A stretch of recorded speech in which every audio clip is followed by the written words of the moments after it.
नमस्कार दर्शकों, स्वागत है आपका हमारे चैनल एस्ट्रो सारथी में, जहां हम ग्रहों की चाल, भाग्य के संकेत और समय के रहस्य को सीधा ज्योतिष की दृष्टि से समझने की कोशिश करते हैं, और वह भी बिल्कुल सरल और साधारण सी भाषा में। मैं आचार्य शिवी आप सभी का हार्दिक अभिनंदन करती हूँ। दर्शकों, आज के इस विशेष वीडियो में हम बात करने जा रहे हैं उस पवित्र रात्रि की जब भगवान शिव जागते हैं और हमारे जीवन में बड़े बदलाव लाते हैं। जी हाँ, मैं बात कर रही हूँ महाशिवरात्रि की, जो इस साल 15 फरवरी 2026 को है। देखिए, अगर आप लंबे समय से परेशान चल रहे हैं, चाहे आपकी जन्म पत्री में शनि की समस्या हो, राहु केतु की समस्या हो या फिर चंद्रमा का कोई दोष हो, तो इस वीडियो को आप अंत तक देखिएगा, क्योंकि इस वीडियो के अंत में मैं 5 कुछ ऐसे बहुत साधारण, आसान और सटीक उपाय, बहुत असरदार उपाय बताऊंगी,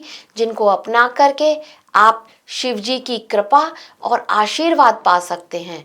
तो वीडियो के अंत तक हमारे साथ बने रहिएगा। तो शुरू करते हैं भगवान शिव की रात्रि, महाशिवरात्रि के बारे में। ये वो रात्रि है जो आपके जीवन में शांति, सफलता और खुशियों का मार्ग खोल देती है। महाशिवरात्रि कोई साधारण तिथि नहीं है। ये वो रात है जब मंदिरों की घंटियां कम और दिलों की धड़कनें ज्यादा सुनाई देती हैं। यह रात किसी पूजा, रिवाज या कर्मकांड से अधिक एक आध्यात्मिक अनुभव होता है। ये वो रात है जब ईश्वर आसन पर नहीं, साधक के भीतर बैठते हैं। अब शास्त्रों में भी कहा गया है कि शिव को पुकारने की नहीं, सौंपने की आवश्यकता होती है खुद को। और ये जो रात्रि है, ये हमें सिखाती है कि कभी कभी हार कर जीतना ही सबसे बड़ा धर्म होता है। जब पूरी दुनिया सोती है, तब शिव जागते हैं, और जो इस रात को जागते हैं वह आंखों से नहीं, आत्मा से जागते हैं। इसका अर्थ ये है कि मन की गहराइयों तक उतरना, अपने भय, दुख और चिंता को पहचानना और उन्हें शिव के चरणों में सौंप देना, यही इस रात्रि का सबसे बड़ा महत्व है। देखिए, वैसे तो शिव निराकार हैं और हम उनको नहीं जान सकते, लेकिन फिर भी कुछ अगर अपने शब्दों में कहा जाए, मेरी खुद की जो परिभाषा है शिव जी के लिए, वो ये है कि शिव जी कोई दूर बैठे हुए भगवान नहीं है। वे पिता हैं, वे मार्गदर्शक हैं, जो तब भी साथ रहते हैं जब पूरी दुनिया हमारा साथ छोड़ देती है। शिव वो है जो विष को भी पी जाते हैं, लेकिन उसे बाहर नहीं फेंकते। वे उसे अपने कंठ में रोक लेते हैं ताकि पूरी दुनिया सुरक्षित रहे। यही कारण है कि महाशिवरात्रि केवल पूजा का पर्व नहीं है, ये दर्द को मौन में सहने की शिक्षा है। ये रात हमें ये समझाती है कि कभी कभी चुप रहना और समर्पण करना ही सबसे बड़ा साहस होता है। अब अगर बात करी जाए कि ये रात इतनी विशेष क्यों है, तो देखिए, पुराणों के अनुसार इस रात शिव और शक्ति का मिलन हुआ था। चेतना और ऊर्जा एक हो गई थी और सृष्टि को संतुलन मिला था। एक कथा जो बताती है कि इस रात भगवान शिव ने हलाहल विष पिया। उन्होंने पूछा नहीं कि ये विष क्यों है, उन्होंने बस देखा कि दुनिया बचानी है, इसलिए उन्होंने वो विष पी लिया। यही शिव तत्व है, अपने भीतर का जहर पीकर दूसरों को जीवन देना। यही कारण है कि शिवरात्रि की रात को साधक के लिए साक्षात्कार और परिवर्तन की रात माना जाता है। अगर हम ज्योतिषीय रहस्य की बात करें, तो महाशिवरात्रि अमावस्या के आसपास आती है, त्रयोदशी को आती है, अमावस्या के आसपास आती है। तब जो है चंद्रमा क्षीण होता है, और जब चंद्रमा कमजोर होता है, हमारा मन डरता है, भटकता है, टूटता है। भगवान शिव चंद्र को अपने मस्तक पर धारण करते हैं। संदेश यहाँ पर स्पष्ट है कि जो शिव के पास आएगा, उसका मन सुरक्षित रहेगा। राहु केतु का भ्रम, शनि का बोझ, चंद्रमा की अस्थिरता, सभी शिव की शरण में शांत हो जाते हैं। यही कारण है कि इस रात साधना करने वाले साधक भीतरी डर और मानसिक उलझनों से मुक्त महसूस करते हैं। योग और वेद शास्त्रों कहते हैं कि इस रात जो पृथ्वी की ऊर्जा होती है ना, ये ऊपर की ओर उठती है। रीढ़ की हड्डी जो हमारी होती है, रीढ़, ये अपने आप सीधी होने लगती है। ध्यान सहज हो जाता है इस रात्रि को। महाशिवरात्रि का जागरण केवल कर्मकांड नहीं, यह शरीर, मन और आत्मा का अलाइनमेंट होता है। ये रात आपके भीतर के अंधकार को प्रकाशित करने का समय है। तो इस रात को जागकर सच और समर्पण के साथ साधना करने चाहिए।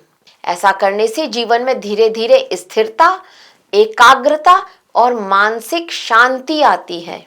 अब अगर हम उपाय की बात करें, जैसा कि मैंने आपको बताया था कि आपको 5 कुछ साधारण और बेहद असरदार उपाय बताऊंगी, तो उसमें से सबसे पहला उपाय ये है जिसे कोई भी साधारण व्यक्ति कर सकता है।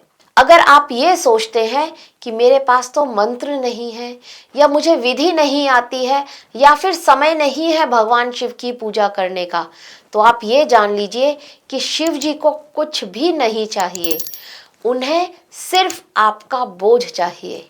मतलब आप शिवरात्रि के दिन सुबह सुबह शिव जी के मंदिर तो जा ही सकते हैं, और वहाँ पर एक दीपक जलाइए, एक लोटा लीजिए, लोटे में जल भरिए, थोड़ा सा गंगा जल और फिर जल डालिए, और उसके बाद आप उस लोटे में देख करके आपको सिर्फ इतना ही कहना है कि हे शिव, ये मेरा डर है, ये मेरी चिंताएं हैं और ये मेरी थकान है।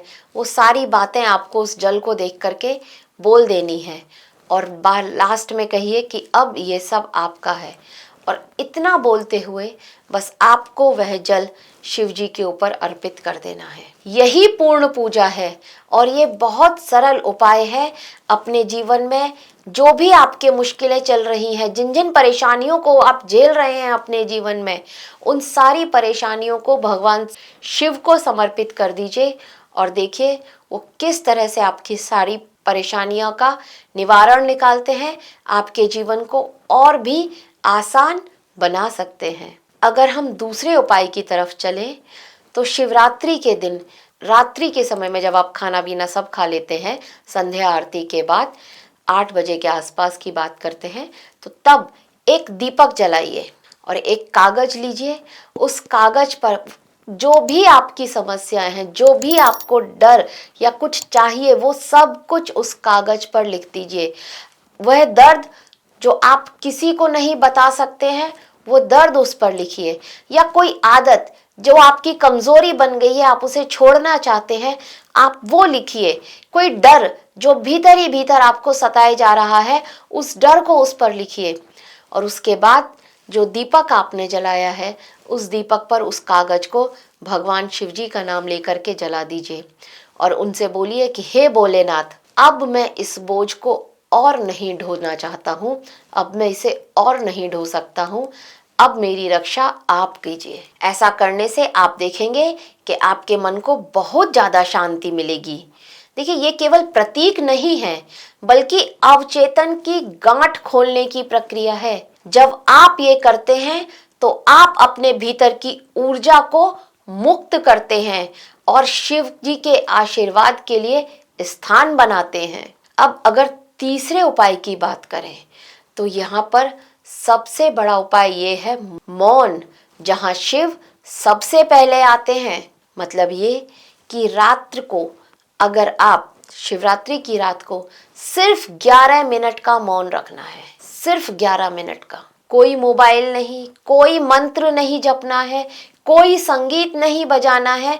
सिर्फ आपको आपके मंदिर में बैठ करके, या जहाँ पर भी आप बैठते हैं, एक साफ सुथरी जगह पर आप बैठिए, एक दीपक जलाइए और 11 मिनट तक आपको सिर्फ मौन रहना है। वो दीपक और आप, और कोई नहीं हो आपको परेशान करने के लिए। जहाँ शब्द समाप्त हो जाते हैं, वहीं शिव प्रकट हो जाते हैं। यही मौन साधना है। ऐसा कीजिए और देखिए किस तरह से भगवान शिव का आशीर्वाद आपको मिलता है। अब अगर शिव मंत्र की बात करी जाए, तो इसको एक अलग तरीके से आप जपिए। ये हमारा चौथा उपाय है। गिनती नहीं करनी है, सिर्फ भाव को पकड़ना है। मतलब जब आप श्वास लेते हैं तब आप बोलिए ओम। श्वास लेते समय अपनी श्वास पर आपको बोलना है ओम, मुंह से नहीं बोलना है, श्वास पर बोलना है मन में ओम। और उसके बाद जब आप श्वास छोड़ते हैं तब आपको बोलना है नमः शिवाय। सिर्फ 21 श्वास तक आपको इस मंत्र का जाप करना है, मतलब सिर्फ 21 बार इस मंत्र का जाप करना है।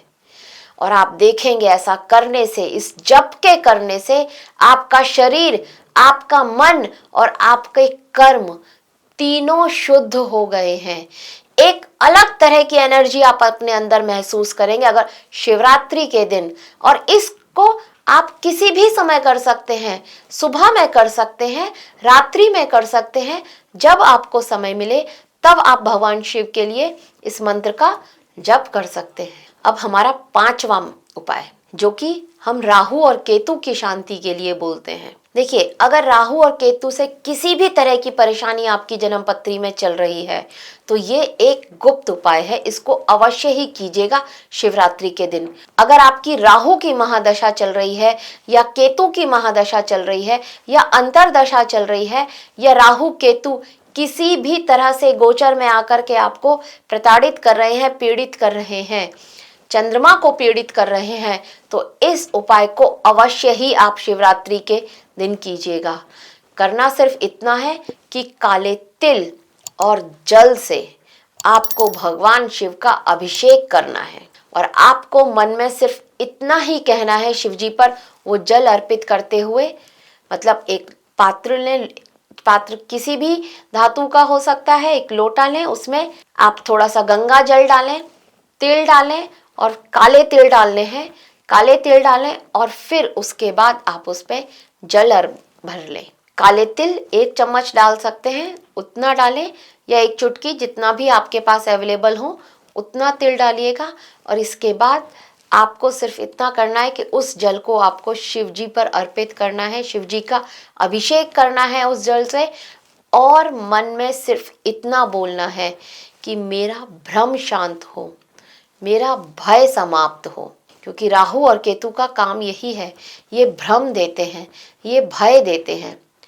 और आप शिव जी से जब ये मांग लेंगे कि मेरा मन शांत हो, मेरा भ्रम शांत हो, मेरा भय समाप्त हो, मुझे भय से मुक्ति मिले, तब आप देखिए आपके जीवन की जो उलझनें हैं वो धीरे धीरे कैसे सुलझने लगेंगी। राहु केतु जो आपको परेशान कर रहे थे वो अब आपको और परेशान नहीं करेंगे। देख करके जरूर देखिएगा, जरूर आजमाइएगा इन उपाय को इस शिवरात्रि पर।